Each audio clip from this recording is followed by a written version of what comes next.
Hey, everybody, and welcome to episode 50 of the Working Reader podcast. I'm your host, David. We're sitting down today to do another Book Beat episode. This time, it's an author interview.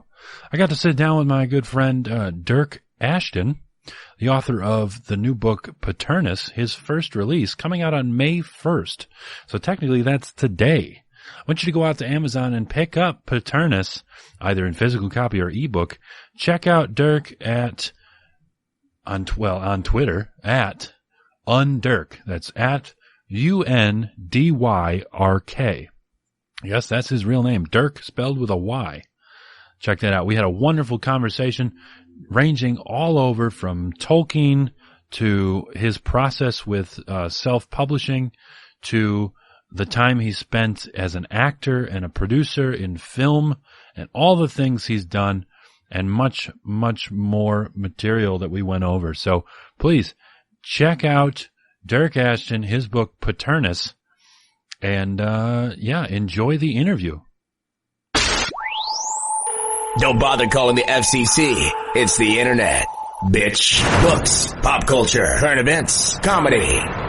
You're listening to the Working Reader Podcast with David Ploss.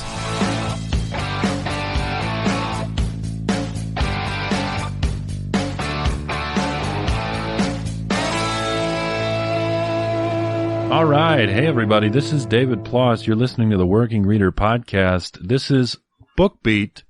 I've got my friend and author Dyrk Ashton with me today. How you doing, Dyrk?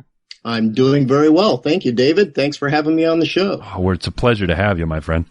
Dyrk is the author of Paternus, a new book coming out on May 1st, which is today. We're going to have this out by the time you hear it, May 1st. You know, my listeners know. It still surprises me. Yeah. I can't imagine how excited you must be about the release of this book. It is, it's kind of people ask me, it's like a dream come true. And, it really is. And, if people like it and if people buy it, that will be absolutely wonderful. Right. But, I did it. And it's out, and this is my first book, so that makes it even more exciting. It's almost an exorcism. Yes, exactly. We need to cut this out of me right now, or it's going to fester for years. Yeah, maybe my head will stop spinning, and I'll stop puking all over everywhere. Oh, man. Well, that kind of anxiety can lead to hair loss. You got to be careful. I couldn't help it. You got such a boss picture on Twitter, I'm not going to lie. Yeah, well, that's my goofy one. I have some tough guy ones that, I actually did I did a poll. I actually sent it out and had, almost 85 people vote on 5 different, author shots to put on the book and to use on the social media. I did this, a while ago when I was getting things going, and, that ended up being by far the number one vote. So. Yeah, it looks great. It looks great. I'm not gonna lie. I'm not being facetious either. It's a great photo. I'm always a fan of the black and white headshots. Yes, I figured I'd go with the classic. Yeah, you know all about headshots.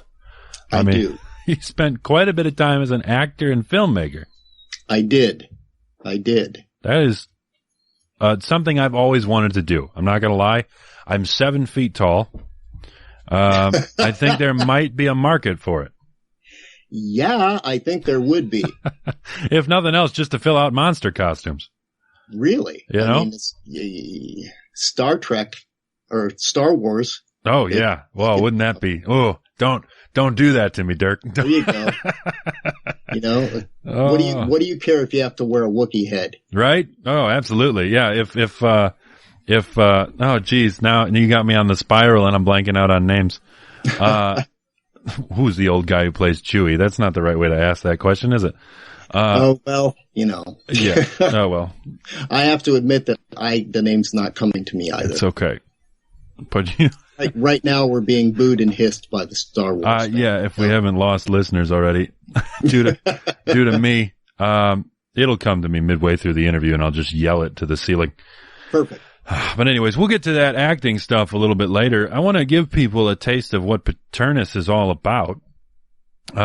We've got the teaser, or the blurb, as we in the review community call it, from the back of the book. You don't mind if I read this, do you? Oh, please. Wonderful. 17-year-old. Is it Fee Patterson? It is. Okay. I like that. I didn't know if it was like Phi, like pie, but. Fee Phi. Okay. Fum? I was trying to keep going, but I couldn't do it. 17-year-old Fee Patterson lives with her stuffy English uncle and has an internship at a local hospital for the aged. I almost said aged. She doesn't know what she wants to do with her life, misses her dead mother, wonders about the father she never knew. One bright spot is caring for Peter, a dementia-ridden old man whose occasionally faraway smile, I screwed it up, whose occasional faraway smile can make her whole day. And there's her conflict. Maybe I should be drinking. I don't know. What do you think? And there's her conflicted attraction to Zeke, awkward, brilliant, talented, who plays guitar for the old folks. That's a man after my own heart. When a group of very strange and frightening men show up for a visit, Fee and Zeke, their worlds are shattered as their typical everyday concerns are suddenly replaced by the immediate need to stay alive, and then try to come to grips with the unimaginable reality of the firstborn. Keep an open mind and forget everything you know. You make it actually sound good. Oh, thank you very much. Well, every good actor needs a good script, so I can't take all the credit for it. Yeah, well. That sounds like a very interesting book. Is there anything else you'd like to give us about this that might broaden the horizons for people? Sure. Genres are a tough landscape to navigate. Oh, I can agree there. In books, but had to settle on contemporary mythic fantasy, and sometimes people call it a contemporary mythic fantasy adventure. Woof. What that means. I hurt my jaw trying to say that along with you. That was. I'll say try and say that 5 times fast. Backwards. Yeah. It's painful. Backwards. Painful. Yeah. But that means it takes place today. Right. In this world. This is not, epic fantasy in the classic sense. Okay. It's not an alternative world. Right. So today in this world, and, my fascination, one of my many fascinations my whole life has been with, fantasy books, of course, but mythology, legends, folklore, folk tales, that kind of thing. Definitely. I mean, we can talk about Tolkien a little later for sure, because I know they're both influences on yours and my life. Absolutely. But that reminds me of many of his talks, especially on, what did he write? Was it On Fantasy? Yes. Yes. His talks about fairy and his attempts to build a folklore for, excuse me. My producer just dropped me a note in my lap. Peter Mayhew. Peter Mayhew was the actor who played Chewbacca in all the movies. Thank you, love. Much appreciated. Jeez. See, and then when I hear the name, I always feel like even more of an idiot. Oh, absolutely. Oh, yeah, I knew that. Mm-hmm. It was on the front of my forehead. I just couldn't see it. Right on the tip of my tongue. Yeah. Jeez. Peter Mayhew. What was I saying? Oh, yes. Tolkien on Fantasy, when he talked about his world building, not necessarily in a brand new world, but he was attempting to build a mythology for Great Britain, which didn't really have a mythology. Right. And I can see that, I understand what you're saying when it comes to, you're interested in mythology and fantasy, yet you decided to set it in this world. There's not always a need to build a new world to house your mysticism or fantasy. You can simply utilize the setting in front of you and imagine, for instance, under that leaf over there, perhaps there's an entire civilization that no one knows anything about. Right. And you can build from there. And I've always been fascinated by those kinds of stories. And I love epic fantasy. But I challenged myself to tell the same sort of tale, but only rooting it, in the real world, because, those are the kinds of things that I would fantasize about and think about as a kid, Sure. What if there really were gods and monsters, right? And what if some of them were still alive, in this world, as opposed to, a Tolkien-esque cosmology, which could be Earth at some point in time. True. Yeah. It could have been a Pangeic Earth or something of that nature. Right. And I think it's on Fairy Stories is that great essay. That's it. Yes. On Fairy Stories. Yeah. That's right. Yeah. It was a challenge. There are challenges to both. If you create a new world, you've got to create everything from scratch. But that means you get to create everything from scratch. You don't have to follow so many rules. Which Tolkien described as subcreation. Right. Yep. Right. As opposed to C.S. Lewis, who utilized the existing environment in a way, in other words, transdimensional type thing. Right. His contemporary in that time. Right. Which is one of the most fascinating things about his Narnia books. Oh yeah. Absolutely. Well, that's great. I'm glad to hear it. Everyone talks about how, Thor killed all the ice giants, and then people say ice giants aren't real. And you go, Thor killed them all. Mm-hmm. How do you know? Well, do you see any ice giants? So one could make an argument that, gods and monsters did exist at one point. And, that's exactly what I do with the book. And I love that on the opening, just paternusbooks.com. I'm assuming books because it's the first in the trilogy, right? Correct. Okay. And then the subcreation that you've made is Paternus, so to speak. And within that, okay. Gotcha. So gods, monsters, angels, devils, call them what you like. They exist. I love that. And the epic battle between titans, giants, and gods, heaven and hell, the forces of light and darkness, they happened. And that war isn't over. That's right. Great. That's great. That's basically the premise of the whole thing. And then these real regular folks get caught up in it. That's good. I don't know why Transformers just flopped into my head. The whole Michael Bay just with Shia LaBeouf in there. Exactly. Run for your life. There's just such an appeal for me to, these possibilities of what could really exist here. Right. Or even, I love the epic stuff. I'm a big Joe Abercrombie fan. Oh, absolutely, yeah. I love these alternate worlds and magics and all these kinds of things. But to think that stuff, it just really appeals to me that those kinds of things could happen in this world today, right now. Right. One of my hard sci-fi books that never saw the light of day was set in Chicago, as an assassin in Chicago. And Chicago is my hometown. So it felt really easy to write about the landscape that I knew, or even just the earth in general. I knew what the laws were here. You know what I mean? Right. So right. You already have this built up, setting and presence that you can work off of. And it feels, almost feels, I know there are a lot of people who really get off on world building, so to speak. Yeah. But I tend to find that a little bit less free. You know what I mean? I feel a little bit more constricted because I have to make things up as I go along, or spend 6 years building the world ahead of time. And then personally, so I would much rather work in a setting and world that I already exist in. Therefore, I already subconsciously know all of the rules, and I can focus on the story. I feel much more free to focus on the story that way. Right. And that's one thing that I found. The thing with writing is we can do whatever we want.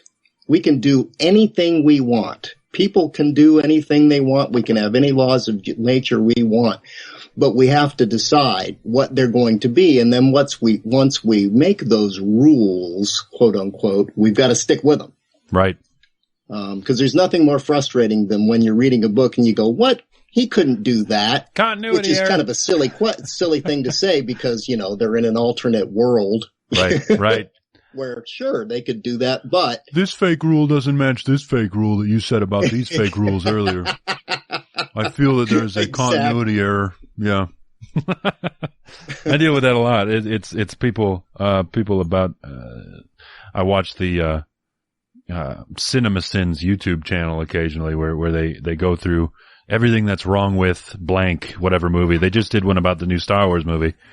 And, it was pretty accurate and fun to watch.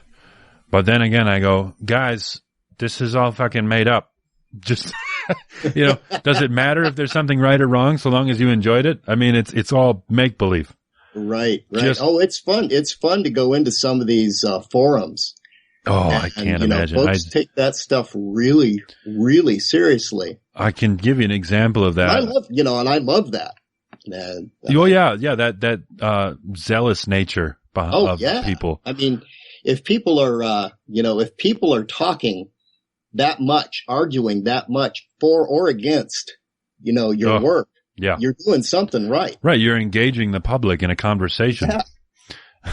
And that's half the battle. Vehemently and vociferously. Yeah.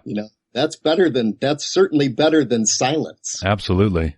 I used to work for a fan forum, which is the darkest of the darkest alleyways on the internet. Our fan forums. And, it was for, the Black Library and Games Workshop, their Warhammer 40,000, tabletop war game, their sci-fi stuff. So Warhammer 40K, a big fan forum called Heresy Online. And I ran the fiction and fluff section, so I had to field all of the horrible discussions and nasty name calling over continuity and, canon and what was and what wasn't canon. And, because this IP has been around since the, 82. So there's plenty of years built up, and you get hundreds of thousands of people together in one place talking about it. It becomes a right shitstorm. It really does. Oh yeah.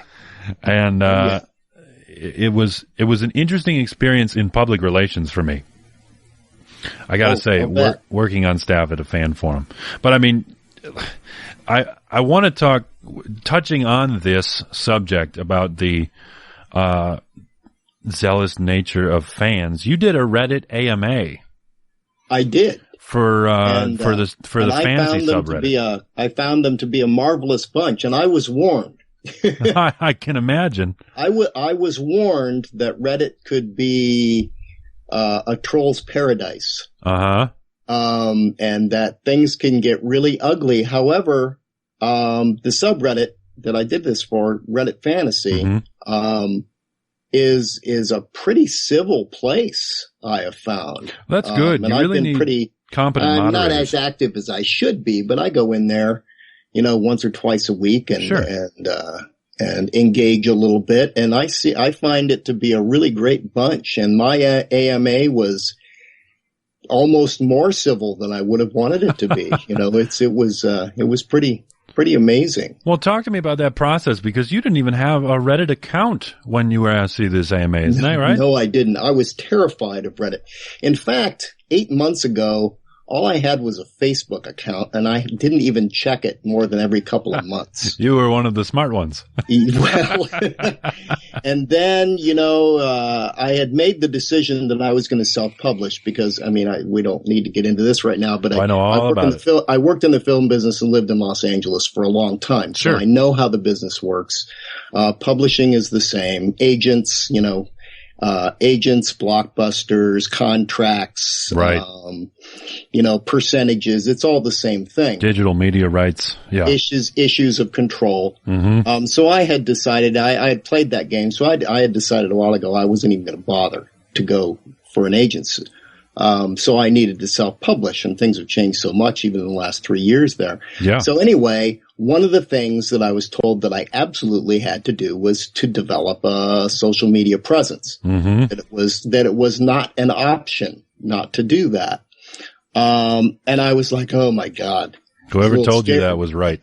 But then I got put up a Facebook page and started to engage more, and got a Twitter account, which is just, I found to be a blast. Oh yeah. And I'm also on Instagram. I'm told I need to do more, but you only have I'm still so trying much to figure that time. out for my own self and the rest of it.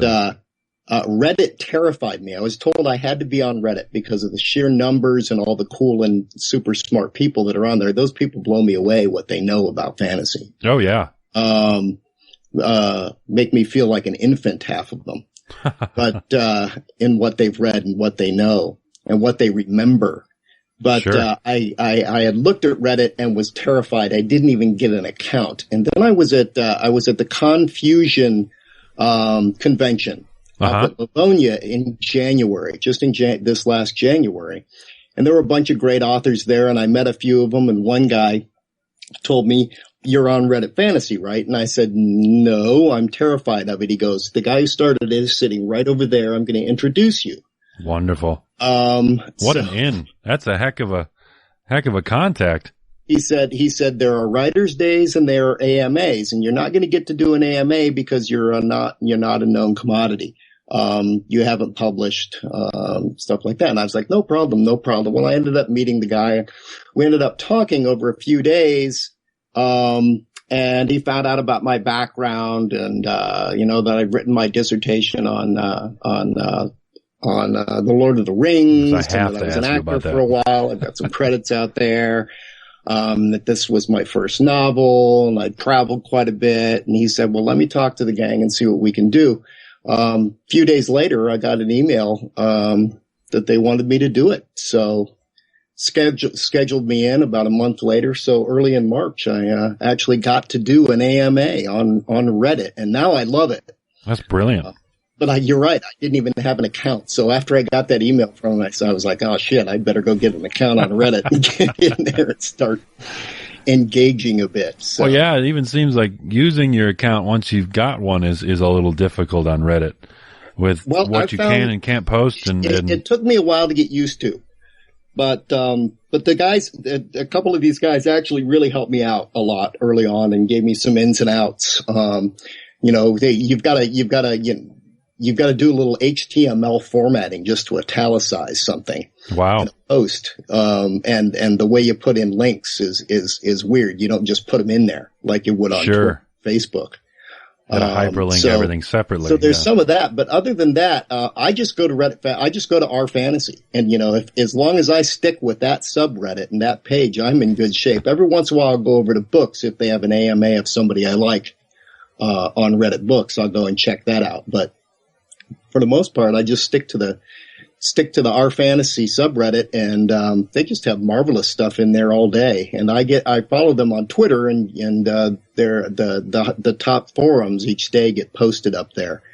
So that's great. I don't even have to check in. I get to see what's going on. If there's something that sounds interesting, I just follow the link and play around a little bit. Wonderful. Well, I mean, it always pays to have a good moderation team.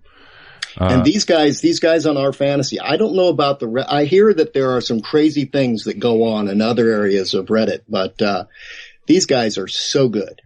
Good. That's good to hear. I'm glad there's a safe haven for folks like us out there who just don't know Reddit yet like the things we like. Right.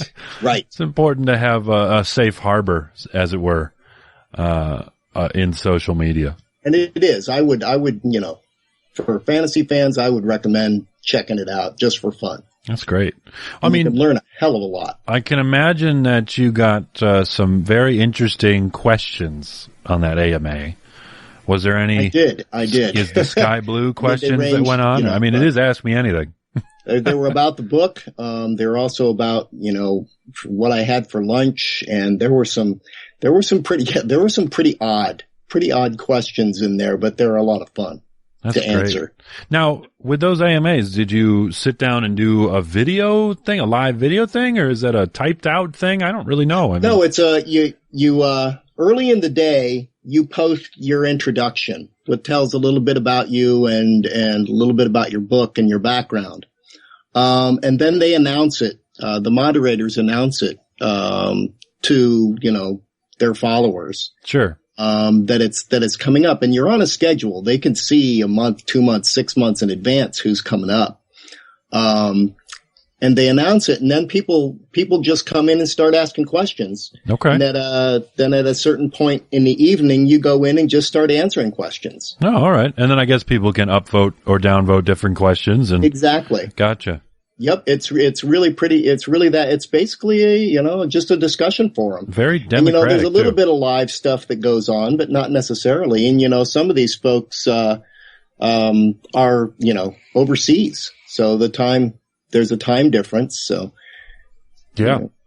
A lot of it, you don't have to answer every question as it comes in or anything like that. You can just go through and, some of these guys will get, hundreds of questions. There's no way they can answer them all. For sure. So they just kind of skim through and pick the ones they want. Right. I didn't have nearly that many, so I was able to answer everyone. Well, that's good too.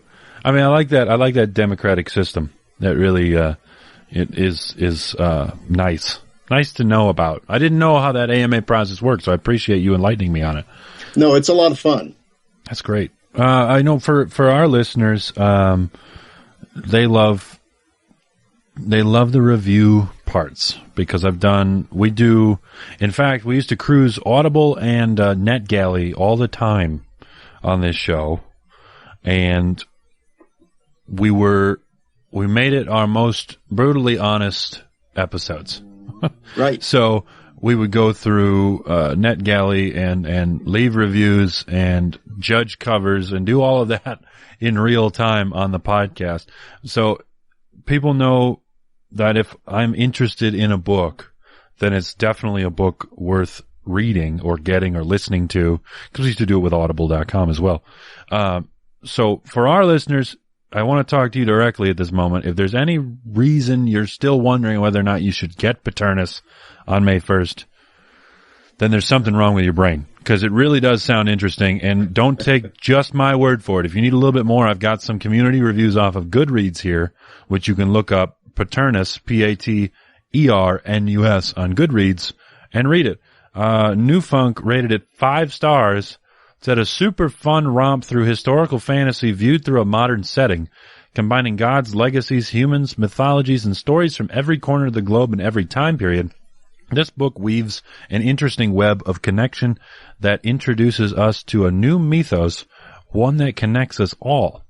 Really fun read, enjoyable characters, great background with the references to historical myths, and a great take on good and evil.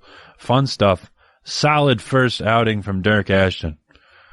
Wow. That's great. And that was on January 31st of this year. And I think you're making me blush just reading that, even though I've seen it before. Well, I do my best. Lee rated it 5 stars, too. And I don't even know who that is. I don't either. And that's the great part about communities. I have no idea who New Funk is. John Hoot, another 5-star. He was a beta reader. He was a beta reader. And he said, loved this book. I tore through it faster than anything I've read in a long time. Very original. And then goes on from there. So that's great. Lee, another 5-star, great short one. Great world building and complex characters. A really fun read. Can't wait for the sequel. That's great. Do you have any idea of what the sequel is going to be titled or how you're going to progress from this? I knew you were going to ask me that. and I knew you were going to ask me that because the answer is no, I'm not sure what I'm going to call the next book or the third book. How about Maternus? The word paternus is from Latin and Biblical Greek. It means the same thing. It means of the father, but it has no it has no connotations as having to do with, the all-powerful Lord God. Sure. It's simply of it's the not Father. Hierarchical. It's right. And in that biblical sense. There are certain other forms of that word. Paterna means female, is the female version. Okay. Then there's paterno and paterna. And I have considered naming the sequels some of those words. However, I might not. Now it will be Paternus, whatever the next title is, but believe it or not, the books are entirely outlined. I know pretty much what's going to happen, even though the characters always stymie me. I tell them to say this and they say no. I'm going to say this. I tell them, okay, you guys are going to do this. And they say no, and they go off and do something else entirely. And that's the beautiful part about getting lost in your own work. The nature of these kind of characters that I've created. And I think a lot of writers run into that. But I pretty much know what's going to happen. They're all outlined. I'm working on the second book and the third book, actually. So I do know what they are. I just don't know exactly what they're going to be called. That's great. What was the book that I just read recently? Red Shirts by Scalzi. Yes, Scalzi. Your description of what your characters do and don't do is very reminiscent of, or what I should say, what they let you do and what they let you get away with is very reminiscent. That's a great fun book. It's funny. I just read that about, 3-4 months ago. Yep. I've had it for 3-4 months and I just played it while I was going down the road. And that reminded me of the well, I won't spoil it, but of one of the characters in that book, speaking about characters he's writing about. Right. Yeah. Great play on. It's great. Well, that's good. Yeah. I mean, that when you really are committed to something like that, it gets away from you. Or they get away from you. They take on a mind of their own. They really do. They do. They can be a rotten bunch. And that's where I think, I'm not a particularly religious man myself. In fact, I'm the farthest thing from it, if I was to be completely honest. But I think it's the closest to what Tolkien meant when he talked about subcreation. Right. That feeling of your characters being independent of your own train of thought and system of governance, really, in your own mind. Tolkien said that the closest thing we could be to, the closest we can be to divinity is through writing, because he created us in his own image, and therefore we cannot be divine, but we can subcreate within our own worlds. And some people had a lot of problems with that mindset. Right. But I mean, I'm a big Tolkien follower, and we're basically talking about God as the ultimate creative force. He is nothing if not creative, right? Right. So what's one of the best, if not the best way to manifest is to create, is to be creative. Correct. Yep. And, I can say, and your description of that and Scalzi's description of that in Red Shirts is I think the closest true definition of what Tolkien meant by subcreation. So that's fascinating. Right. Yeah. And, what's fun there too is happens in Scalzi's book, actually happens in his book, but, talking about, just if we wanted to talk about, talk about the religious God, then he's got these characters that he created that really just give him a whole lot of trouble. Yeah, pretty much. I mean, we're clearly not listening. He's telling us to do one thing and we're just saying no, as you stated with your character. Or a lot of us, I think, just have our hands over ears and going la la la la la la la. Right. In the movie, if it came out, that would probably be it. Yes, if this was a movie, yeah, we would be hands over ears and doing that. That's great. Let's see what else we got here about Paternus. I mean, it comes out May 1st, which is great. Now, that was the question I wanted to ask. How are you going about publishing this? Are you using a house like an author house or Lulu, or is it print on demand, or is I did a lot of research on that and talked to a lot of people who are published authors, hybrid authors, just scoured the internet and the blogs and things like that and did a lot of research. And I'm simply going through, for the paperback, I'm simply going through CreateSpace. Okay. And, believe it or not, they have really upped their game. You hear a lot of complaints about the paper quality, the print quality. But these books, I'm shocked. They're gorgeous. They look better than, I'm holding I've got a copy of, Pierce Brown's Red Rising sitting next to me, and of course, the last book in his series was the top selling book in the country of all genres, right? And it's got thin paper. The print is light, you know. Uh-huh. It's not as, honestly, you know, they get printed by the millions overseas. Sure. Whereas, one thing, I mean, CreateSpace is really up their game for the quality. The print is gorgeous. The cover is nice. The cardboard stock, the paper stock. And it's a very reasonable price, and I get a really fair cut. Well, yeah, that was my other question: is how did you find that process? I mean, how your paid services versus what you did yourself, and I'm interested in how people choose to publish their self-published works like that. Did you? Well, yeah, there your are a own lot of cover? different ways Do you to have do someone it. else Of course, design it is it? print on demand, Right? But you know, you can hire, you can get them to help you with the internal formatting and the cover formatting. But see, my background is in film production, and I produced for years and years. Okay. And even though there is a whole lot from the marketing end to the production end, and the creative, working with creatives, you know, artists, graphic designers and such, it is really, it's a massive task, but it's really pretty simple compared to putting together the financing, hiring crews, budgeting, scheduling, day-to-day operations on the set, and then all the post-production, and then trying to market a film. Mm-hmm. So I've done this sort of thing many times. I did it for years. So it really has come kind of naturally to me. Now, am I doing it?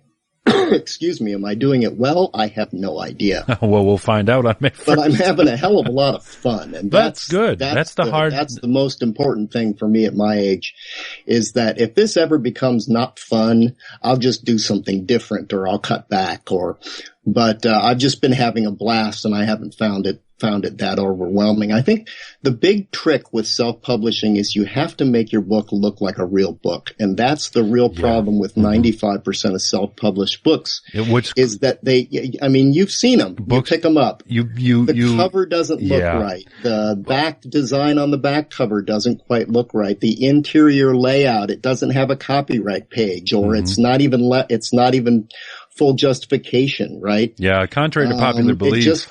It doesn't look and feel like a real book. So, you know, I set out from the very beginning to make sure that this one did. Now, does it? I'm not sure, but, well, contrary to popular belief, people do judge books by their cover. Yes, yes. Absolutely. No matter what the saying and by their interior. Yeah. Just by the look of it. And that is a big thing, especially some of our more popular episodes are the new and noteworthy episodes, which is what I talked about before, going on netgalley.com, which is where we used to get still do get a lot of our advanced review copies and stuff like that. But we go on there, and the first thing we look at is the cover and a blurb. And is the blurb 90 paragraphs long? Is it someone's life story, or is it nice, quick, concise? Does it give you some of the plot points, the characters and stuff like that? But does it hook you? And there's a lot of advice that I give out on those, as well as criticism in those episodes for people. And as a reviewer, I don't have time to read through 90 pages of backstory in 8-point font on the back of your book, or some nonsense. I need to know what I'm going to be reading, what I'm getting into, and I need to make a quick judgment on whether or not I'm even going to enjoy it, because I don't review books I don't think I'm going to enjoy. It doesn't help the author to get a bad review. It doesn't help me to waste my time fighting through something. So, and readers are the same way. The only reason they come and read reviews is because they're on the fence in the first place as to whether or not they should spend their hard-earned money on something. Exactly. So we've filled that QVC void, if you will, home shopping network void, where we talk about the product before you even go out and buy it. And then we give you the links to where you can find it. So that's something the foundingfields.com and the Working Reader podcast and all of the things that I've done kind of circle back to, which is helping people make decisions. Yeah. And that's why I was more than pleased to have you on today discussing with me your book, because the cover blew me away. Well, thank you. As the first, first thing. First of all, the pleasure is mine. Oh, but please. I'm glad you like the cover. Now you're making me blush. I spent some serious thought on that, and it didn't cost me a fortune. Do you have in the book who did the artwork for the cover, or is that? Yes, it's in there. It's a fellow named Lin Xiang. Okay. Out of Lin Li Xiang, and he lives in Toronto. Wonderful. And he's up and coming, and believe it or not, I found him on DeviantArt. Oh yeah, great resource for artists. I posted you can go into DeviantArt and look at a whole bunch of people's stuff, and I did. And I actually posted one of those ad things that says, "Hey, I'm interested. Anybody interested?" Kind of a classified. I got almost 60 replies. Wow. And I'll bet 20 of those people could have done a really nice cover, but his stuff blew me away. Really, that's great. Now, his stuff, I looked at his work and it blew me away. And he did a concept. I had a few people do concept sketches, and I paid him like $20 a piece to do this. Sure. Cheap investment. It amazes me how many self-published authors will say, "Oh, I don't want to spend this money. I don't want to spend that money." You've spent what? How many years? How much of your life to write this book? And you don't want to spend as much as somebody's going to spend on a weekend on their boat, right? On your cover and your graphic design and your interior design. Mm-hmm. But he was extremely reasonable and an absolute joy to work with. And I think he did an amazing job. And I've gotten actually, quite a few people have told me how much they love that cover. It's stunning. It really is. Now, can you walk me through the characters on here? I think Fee and Zeke seem to be on the left side, right? Yep. Fee and Zeke are there, and I can't tell you who the other guy is. Oh, it's a mystery. We like mysteries here on the Working Reader Podcast. That's great. I also love the way that it'll become clear as you read through, but I can't tell you. And the tree in the background is just very almost Jackson Pollock in the way that it's laid out. His style is just amazing. Now, I told him I had gone through a number of different ideas on how I wanted to do something abstract, do something mod, do something deco, do something more along the lines of, Red Rising or Mockingjay, those sorts of very simple symbols. But I just decided to go ahead and go with a cover that actually had the characters, but that was in a style and showed, so I described these characters to him and kind of where I wanted them to be and what I wanted to be doing and what I want the look and the background to be like and the lighting. And he just he did it and it just blew me away. We went back and forth with some minor details, but sure. As one does. Yeah, I really lucked out finding him. That's great. I also love the way your name is justified slightly off center down on the bottom right there. It just sits well amongst the characters. Well, thank you.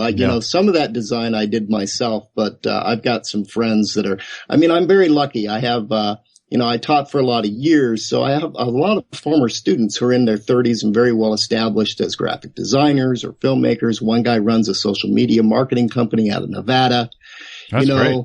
And I've had some really great people help me with my website. And so none of it really cost me very much. I'll tell you, in my market, with the books that I deal with and people I deal with, the authorship trends rather young in the 20s and early 30s. Where do you sit in that demographic market as opposed, in regards to age? Do you mind if I ask? You're asking me how old I am, aren't you? Gently, yes. I'm 53. Okay. Well, I've been around. You don't get into as much trouble as I have in your life without packing on a few years. Right.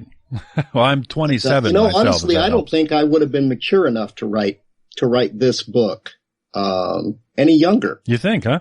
No, tremendous amount of research, just developing a style. I've been writing for forever, but sure. This is my first novel. But I don't think I would have been ready. And, you're right. These people blow me away. I've actually harassed Pierce Brown a bit, mm-hmm. Most popular books in the last few years. Yeah, And, I've seen his name on that list. That's for sure. Yeah, and he's like 28. Well, see, and I'm building, personally, I'm building my own. 23 or 25 when Red Rising came out. Wow. You know, and I had actually posted something, a review, after I did a review on Goodreads for it, and I actually posted something on Twitter where I said, and he's only 13 years old. And he actually responded with a I was 23. Oh, darn. So far away. I mean, I was like, what's 10 years? Right. It's an interesting thing now. I think the model, or the average, has shifted lower these days with the advent of the internet.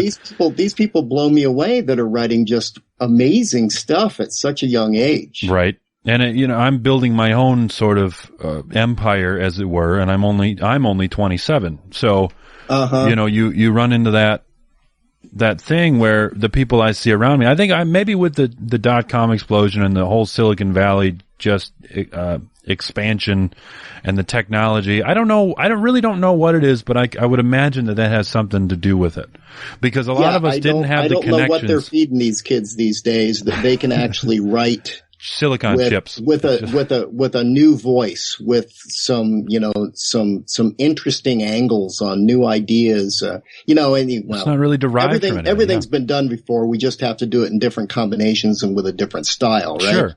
And they're figuring this out in their 20s, and it just amazes me. Yeah, I have to agree with you. I think what helped me is that I was able to utilize the internet to build the connections that I needed much sooner, rather than having to, pre-internet days, which I did participate in. No, not at 27. You wouldn't know anything about that. Well, let's put it this way. The pre ultra connected age, I guess. We had it, but it was dial up and it was too slow. I was a child. There was I couldn't deal with that. Right. I had to wait till it sped up a bit, and then I got involved heavily. And now I don't remember what it was like without it. I remember playing outside vaguely. No, it blows me away that I can't imagine not having all these apps on my smartphone. When I grew up, when I was a kid, we had a party line.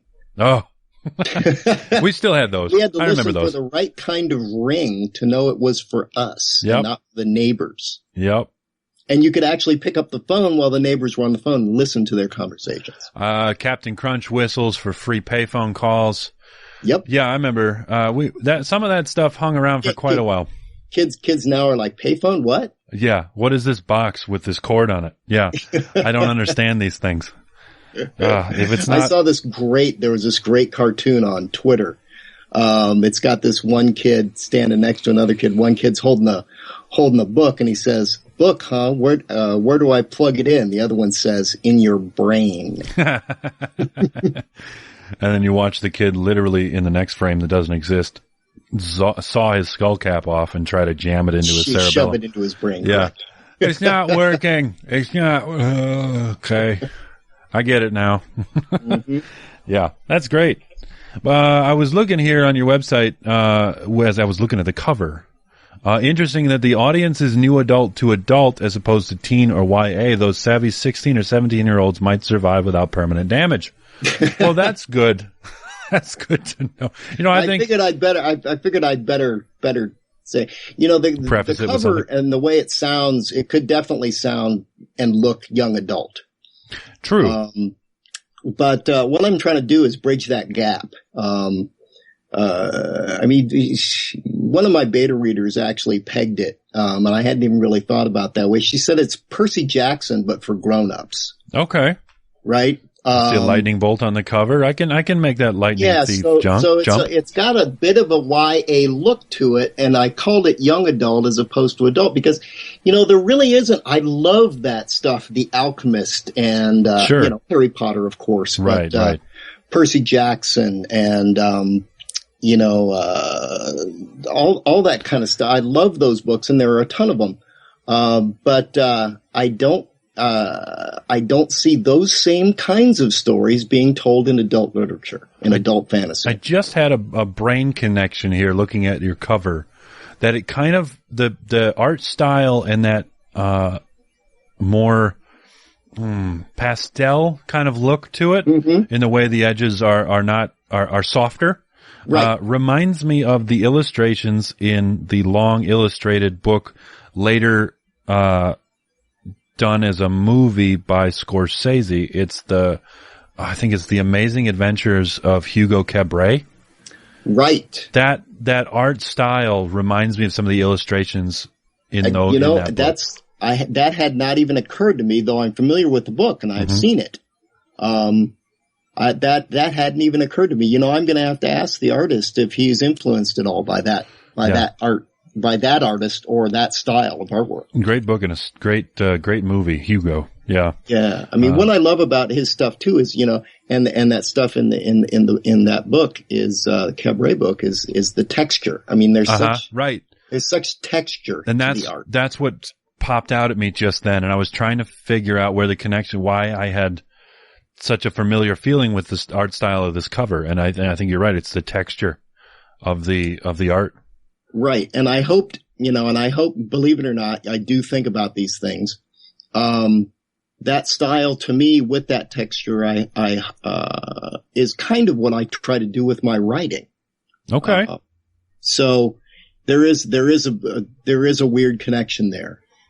Well, no, I mean, that's intriguing because I can see where that might be, but now I'm even more eager to find out how you might make that connection between the prose and adding a texture, a physical thing, a physical property, if you will, to a my favorite books have a real tactile sense to them. Sure. And I hope I was able to pull that off. Now, when you say tactile, you mean more. I'm spitballing here. More true to life, or more that you feel as if you might actually be there. Not necessarily, but I don't know if there's a film analogy that could be made there. The description. No. That's perfectly legit. What I'm thinking is yes, there's a true weighty reality. Okay. Absolutely. I hope to pull off with the characters and the description, and the way the characters act and react and the way they speak and the way the setting and the characters are described. But there's also like a texture there, a depth. Meaning it's not just flat and shiny. You're right. Or it's not just matte. You know what I mean? Mm-hmm. And I don't think anything I just said makes any sense, but it does. Our listeners are rather, intellectual in that sense. Pretty so I wouldn't put it past them. Yeah. Although it would be interesting if you were being as literal as possible there and that the pages were literally three-dimensional. And, that would be cool. And there was depth to the text. Embossed, right? Right? There you go. A semi-braille. Yes. Yeah. But, it's great. I want to let people know that you can pre-order this book now on Amazon. By the time this comes out, do you have a time of day that you're going to be releasing it, or? No, it actually, the ebook pre-orders have been up on Amazon, Barnes & Noble, Kobo, iBooks for about a month now. Okay. If you haven't, and they'll be delivered tomorrow. Anybody, or tomorrow on May 1st. Okay. Sunday. The print books have not been up for pre-order. However, I have it under good authority that it went up early and it is available right now. Oh, okay. It was supposed to not be until May 1st, but, it's there. Someone jumped the curve a little bit. It is there and people are ordering it already. Wow. Well, that's great. Yeah. That's great. God, man, cool. I really do wish you the best of luck with it.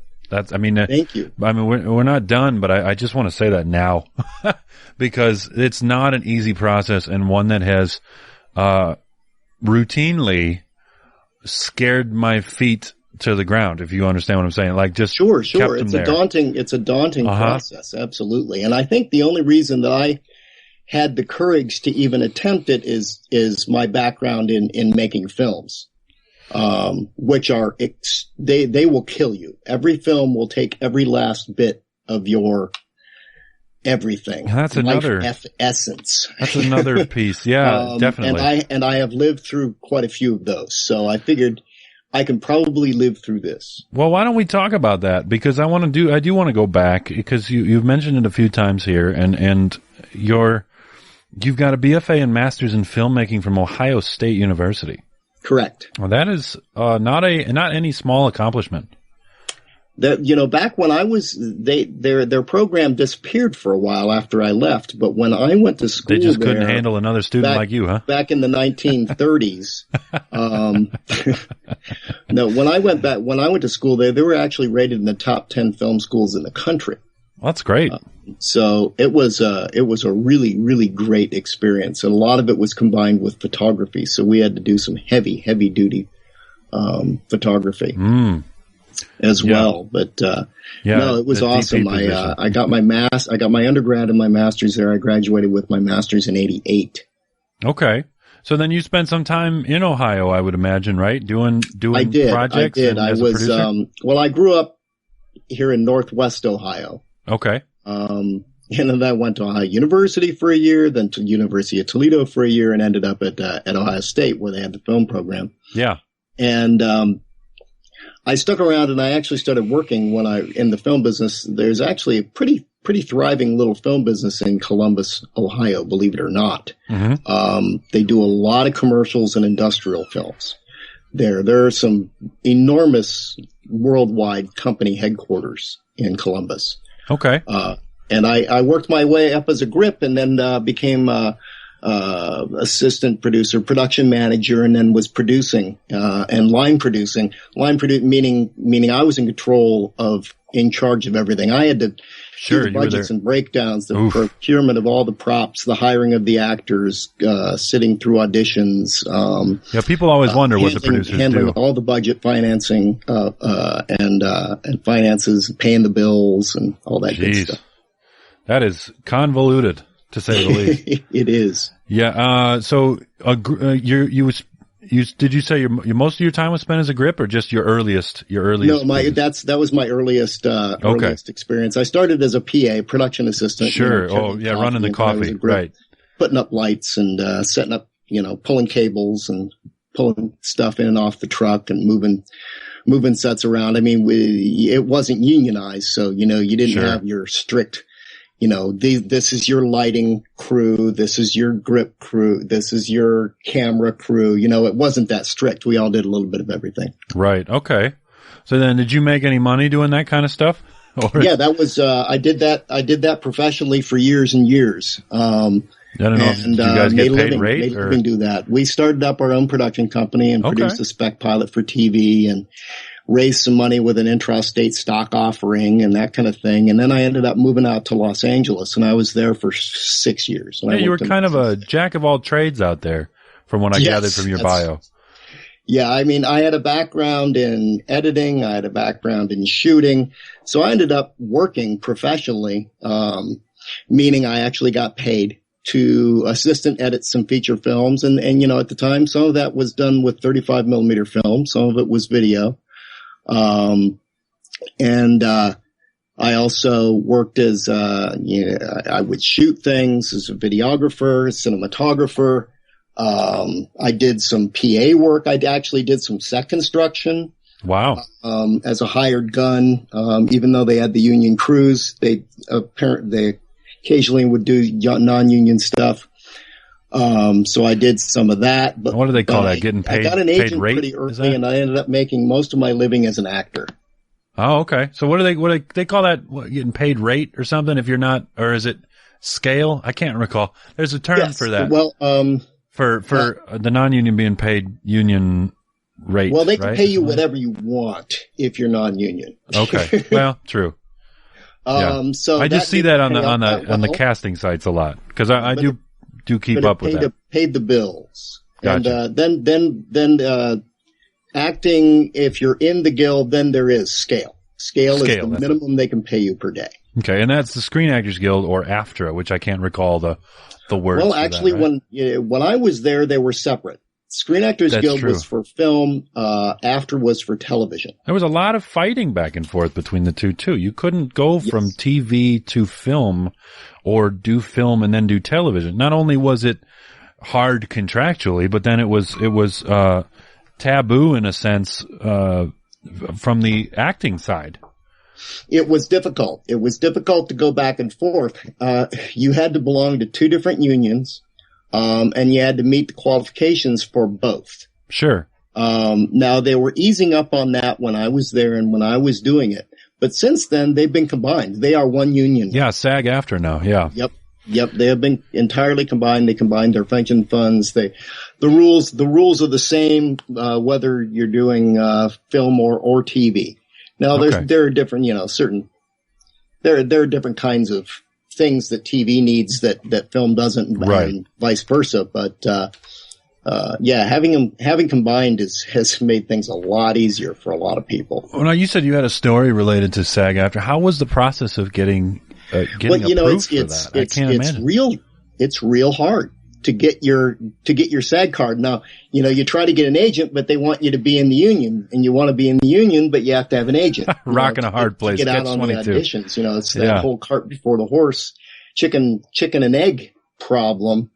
So there are a lot of different ways to work your way up. You have to get cards from working as from the second ADs, from working as an extra on enough things until you build up enough to get in, or you can get in the way I did, which is I lucked out. I got early on. I went to an audition for the Fantastics. Okay. Based on that long running Broadway play. Yeah. I have heard of that version, and I got cast as not a principal actor, but and then not really a supporting, but I wasn't an extra either. So they had to pay me SAG. Almost the understudy. And it wasn't until we got to location in Nogales, Arizona. Within 3 days, I was on a plane and flying out there. Wow. And I was making scale, which is not bad. No. I got out there, and the second AD comes up to me. He goes, "You're not in SAG." And I said, "No, I'm not." Well, we need to fix that. I didn't know that. And he goes, "But we should have, because it's right here on your resume. You put SAG-AFTRA real big on there if Yeah, for sure." And he says, "We should have known that. So what we're going to do is they have a provision called Taft-Hartley." Okay. And here we are sitting in the high desert, Oh, of course. It's like 28 degrees just as the sun's coming up. Yeah. And we're doing this. And 128 5 minutes later. And then it's 90 degrees, and you're stripping off all your boots and your clothes and your long johns and everything. Right. It's pretty bizarre. But, they pay a fee and you're in. That's it. Done. Wow.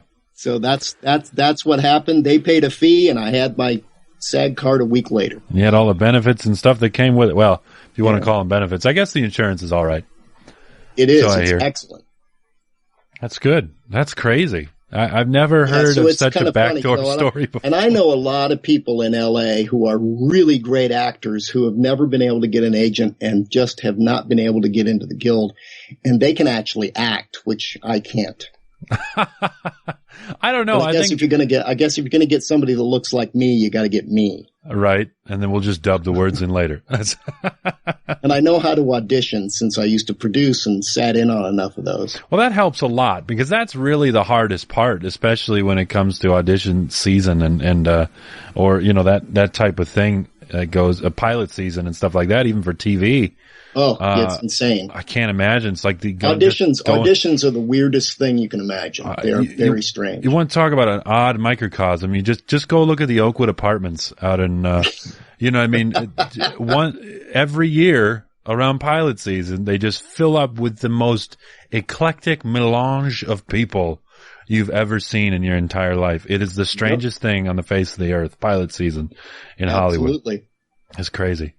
Well, that's fascinating. Let's see. What other notes do I have here? I got quite a few. Oh yeah. You, one of your most notable things that stood out to me was that you spent time in Sri Lanka as an actor. I did. I got cast in, At the time, it was called Jungle Book 2. I did the auditions, and I got cast in the part. It's now called, it ended up being called The Second Jungle Book, Rudyard Kipling's The Second Jungle Book, Mowgli and Baloo, one of the longest titles in existence. Oh, I'll say. It's a kid's movie, live action. Sure. And I spent 2 months, a full 8 weeks in Sri Lanka shooting that up in the peak of the mountains in the country in a town called Kandy. And that was an amazing experience. Candy. Sounds sweet. Sorry, I couldn't help it. Kandy. That's great. But it was, that was a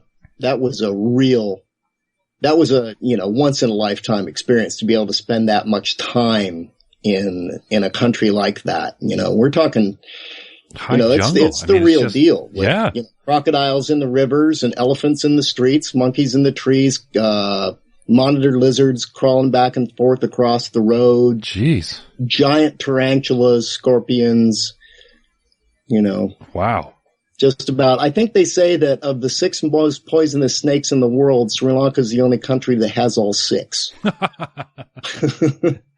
And I always hear everything in Australia wants to kill you. Yes. Yes. What was one of your favorite projects to work on as an actor, or just to be a part of? Do you have one that really stands out to you? Or is it Sri Lanka? I would have to say it was Jungle Book, just because I got to work with Billy Campbell. Oh yeah. And he and I became great friends, had a blast together. There is nothing to do up there. They don't have a bowling alley. They don't have a movie theater. You've got your hotel, the couple of the hotels, and the bar in the hotel, so that's what you do. So we would make up our own. We'd do our own karaoke, and I never do karaoke. But, you got to do something. Of course.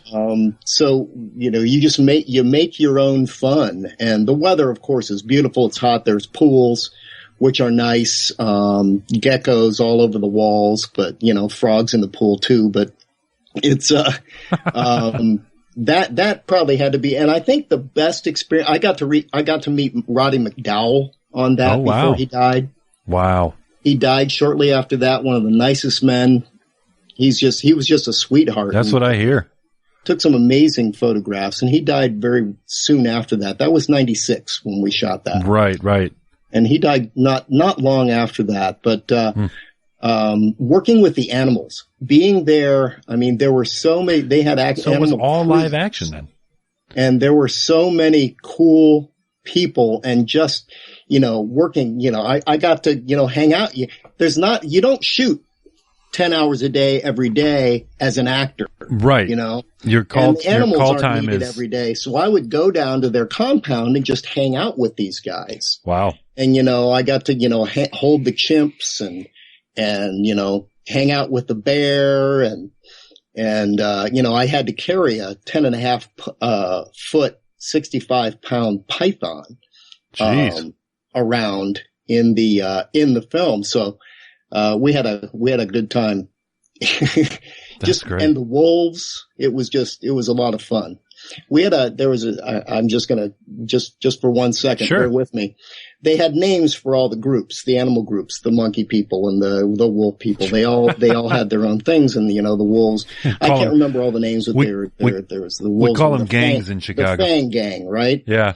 And then there was Richard, this really neat guy, a British guy who grew up in Kenya, who was in charge of the snakes. There were 2 of them that we would use. So he and I had to work together constantly, because he would bring the snake to me and then take it back. Sure. And he took care of them. And he didn't have a name. And we told him one night that, we felt bad about that. So we had decided that we were going to call him Snake Dick. He didn't appreciate that. I can't imagine he would.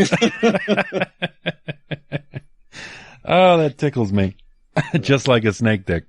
But that I think was the most fun. I got to go and work on a Levi's commercial in Chattanooga, Tennessee for 6 days, which was an absolute blast. Super high budget, treated us extremely well. I got to work with Danny Aiello.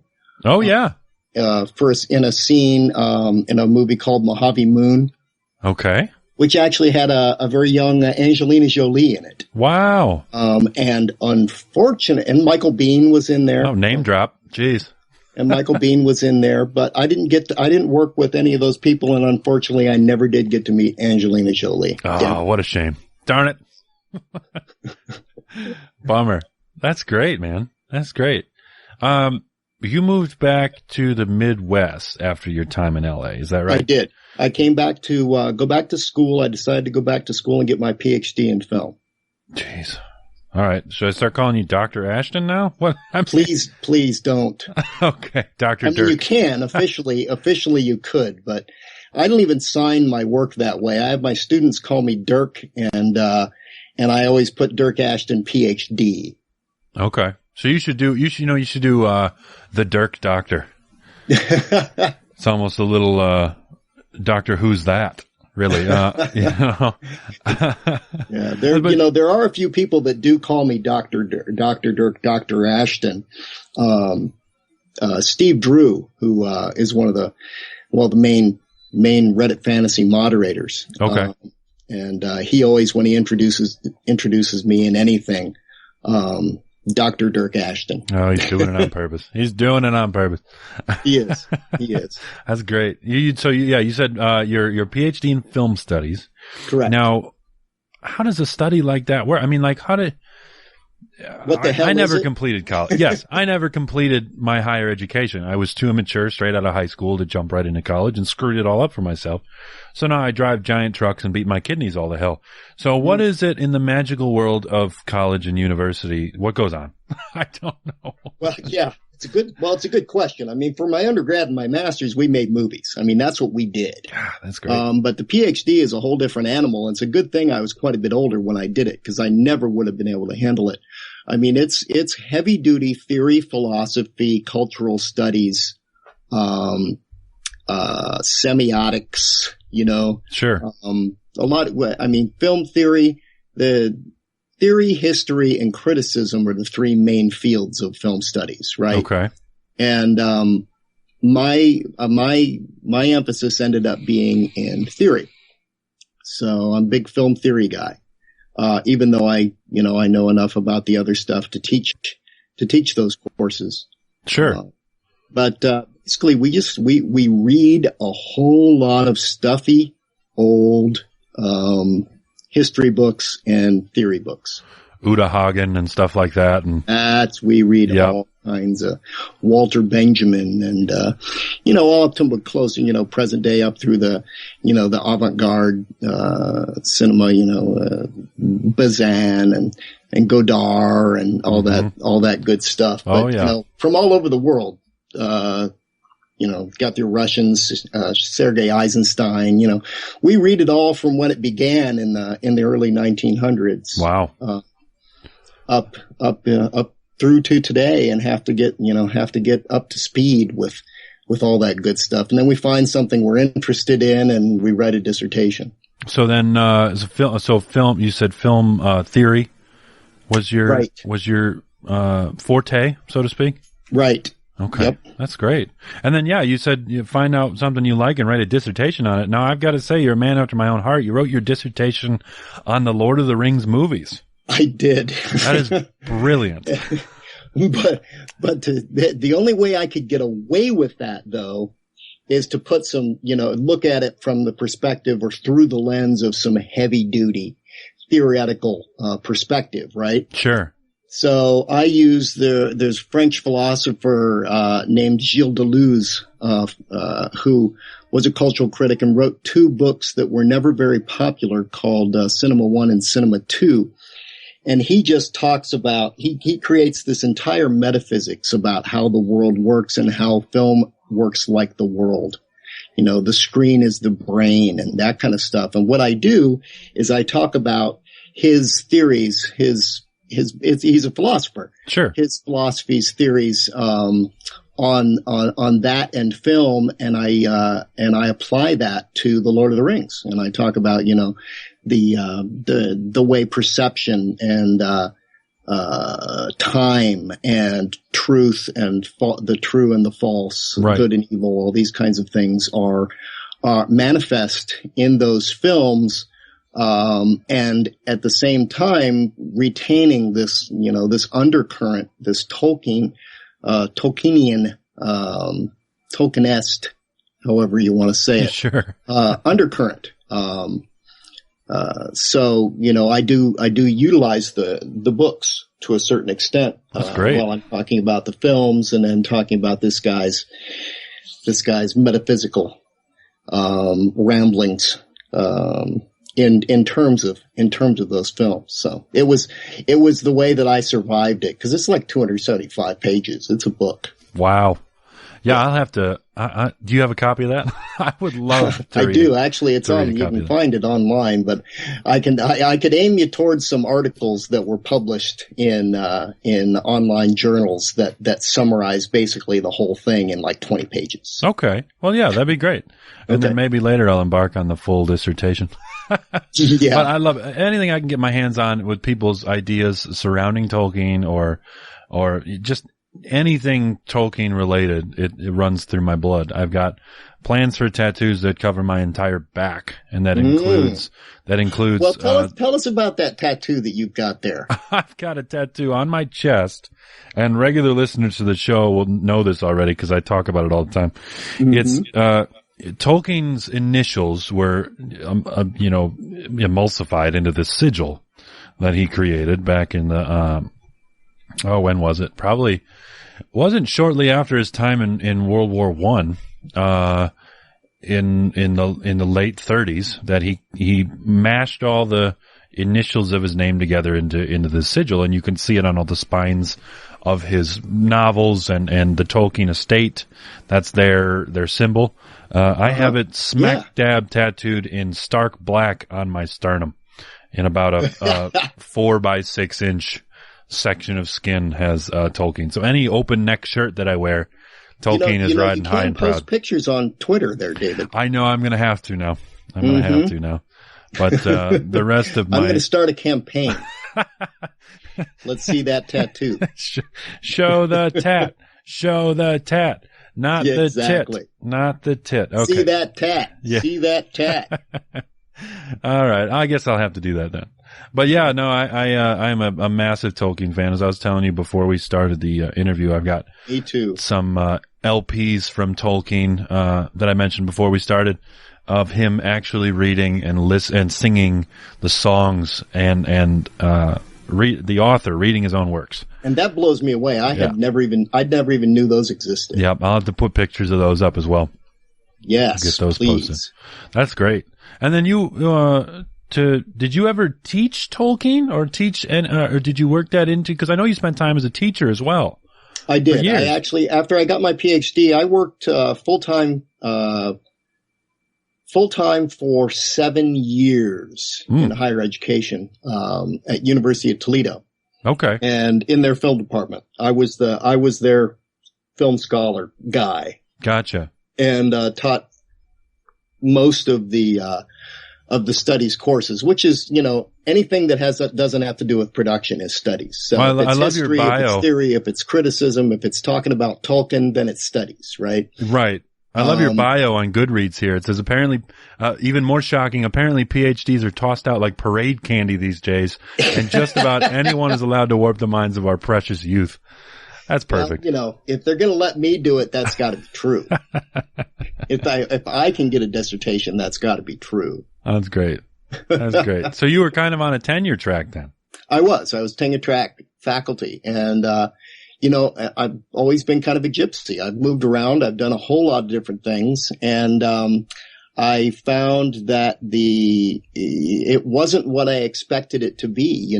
There wasn't the time to sit and smoke your pipe and talk about wonderful things in modern day academia. It's a 60, 70 hour week, and this idea of having summers off is a fallacy, and anybody who thinks that professors have it easy is wrong. Right. Especially in state colleges. I don't know how it is in the private schools, but in the state colleges, everybody that I know has a deer in the headlights, keep your head down. They're just, it can be extremely political. and I found it didn't really appeal to me. And the online thing was coming along, and that's what I do now. Teach online. 5 years ago, spring of 2010 was actually my last semester. I resigned to teach entirely online, and that's what I do now. That's great. Where can people? Freedom, and I actually had time to write a book. Is it a private teaching thing, or is it something that people can look up and find and enroll on?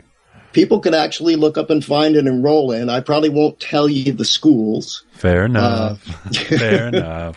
But just because I don't know if they would want me to. That's true. Yeah, I guess you do have to abide by those policies. Not that I care. Either way, I would love to have anybody come to classes, but I teach film classes for 3 different schools, including I've got 6 courses on the master's level that I teach. Oh wow, that's great. Which is pretty wonderful. And actually, I don't think they would care. I teach in the Master of Humanities program at Tiffin University. Okay. I have an online Master of Humanities program. And I have 6 courses that I teach for them on a rotating basis. And then some other things that I do for them. But it's all online, and there's nowhere near the pressure. Sure. The hours are a hell of a lot better. The pay is not as good. I don't make for the hours that I work, the pay is better.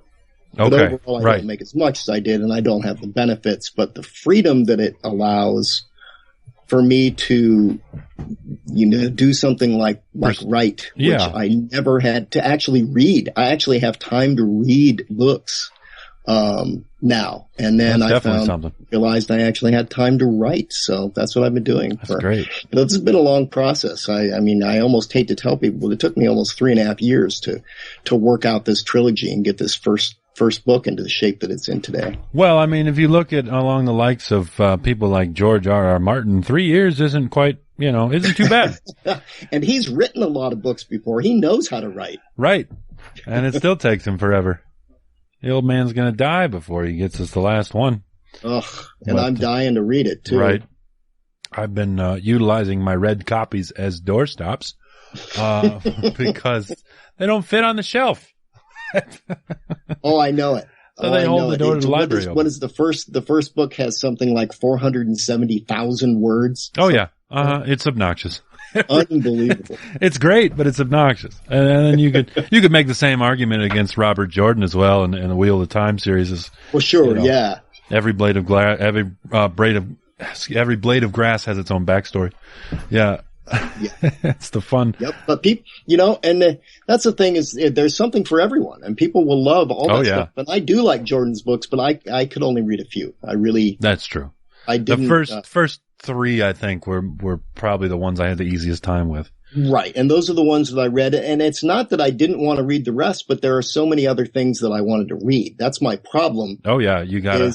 There are quite a few trilogies or series that I'll start and I'll read the first one and then I jump to something else. And I might go back to them later, but I love to sample styles. Sure.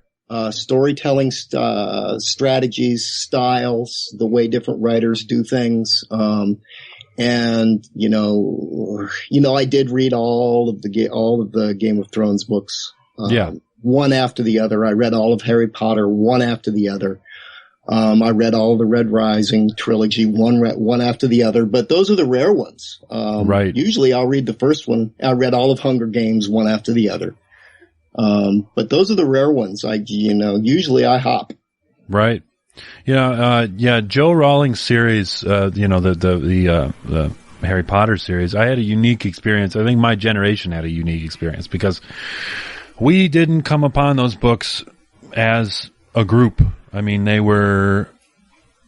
had to wait till the next one came out. We lived those books. And the beautiful part of her writing, is that her characters mature on purpose alongside the reading audience. They do. Yeah. And that's, and they were able, what really blows me away, being a filmmaker, what really blows me away is that they were able to keep the same actors growing at the proper, pretty much not exactly the proper rate to actually do justice to those books. Yeah, that's something I hadn't even thought about before. Oh, that's almost an impossible undertaking. Yeah. Almost impossible. It blows me away that they were able to do that. That was a once in a lifetime That's a once in a generation thing. Oh yeah, absolutely. I mean, you see something like Boyhood, for example. That movie shot over 12 years. Right. Those projects are so rare. And for them to work too is even more rare, I think. And to come off properly. To be able to do that many films, keeping those same actors aging as they were aging, just is amazing. And even the little kids. Oh yeah, even the ones that were just little kids in the first one were still there in the last film. Yeah, it blew my mind. That's a great kind of a thing I hadn't thought about. Especially, and it's great coming from you because you have the experience in both books and in film. So that transition and that comparison strikes a new chord with me, and I'm going to have to do some reading in that regard. Adaptation is actually a whole field of film studies. I love that stuff. Really? How do you do it? And not, story wise, character wise, technically, Sure. It's really interesting stuff. I would imagine some of that played into your dissertation as well, since seeing as it's the Lord of the Rings movies that your main subject was on. But you got to have some of that, to a certain extent, yes, that adaptation discussion in there as well, I'm sure. That's great. Geez, we've talked for a while, haven't we? And it seems to have gone really fast. I actually just now for the first time looked up at the time counter and was blown away. Yeah. Well, why don't we cut it here? This was a fantastic conversation. Well, thank you very much. I really enjoyed it, Dyrk, and I appreciate you being our first author to talk with me on BookBeat. That actually is quite an honor. Oh, it's something I'm hoping to grow, and with your help, it will. For sure. Now, let's touch. I will do anything I can. Oh, thank you very much. Let's touch real quick on where people can find you and your work. Now, you've got Paternus, which is I'm sure you can get on Amazon. I know CreateSpace does a lot of the distribution for you. Mm-hmm. But is there a place you would prefer them to get it from? Well, actually, it's the print is only available on Amazon. Okay. I don't have a store on my site. That's another whole can of worms that I just didn't want to get into yet. Right. Ordering a whole bunch of books, stocking them, and then taking orders and shipping them. And I was warned away from that by a couple of friends who've done such things. Well, it seems what you did here with putting up the Amazon affiliate link here for Paternus for the ebook on your about books page is a very reasonable way to go. And that's the way. I mean, I would love to have people go and check out www.paternusbooks.com. Sign up for the newsletter, read through the fun stuff on there. There's some fantastic artwork there by a different artist who I also found on DeviantArt, believe it or not. Check out the community section for sure. News, the blog, the calendar, extra stuff, and credits and links for sure. Yeah, paternusbooks.com. Definitely. And then I'm on Twitter and as Undyrk, as well as Instagram as Undyrk, UNDYRK, because that means I don't have to be me. I can be whatever I want. You can be You can be Undyrk. Right. Good stuff. Facebook, you got a Facebook page we can shout out for you? I do. It's just Paternus Books Media, 3 words. Okay, so facebook.com/Paternus Books Media. You can find stuff there. Most of the action goes on the website and on Twitter. Okay. And I do have a personal Facebook page. You can find me just under my full name. And I talk about Paternus and all kinds of other goofy stuff there as well. That's great. Yeah. That's great. And for any of you, your readers who want to check out the Working Reader podcast, you just go to facebook.com/theworkingreader to check us out there. Twitter and Instagram is @workingreader.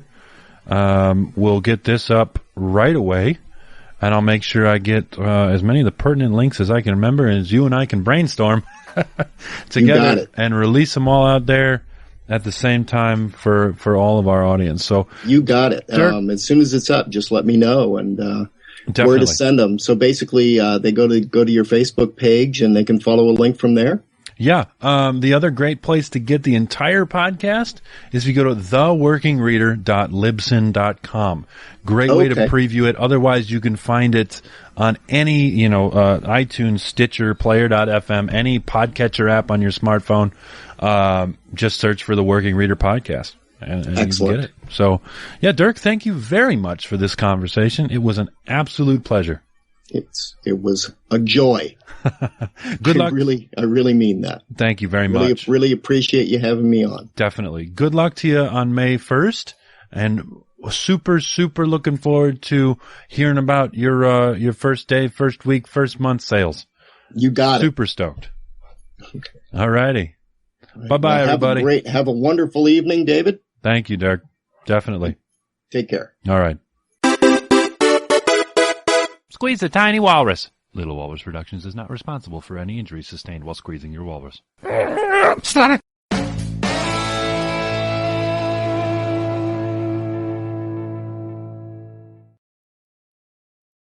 Oh,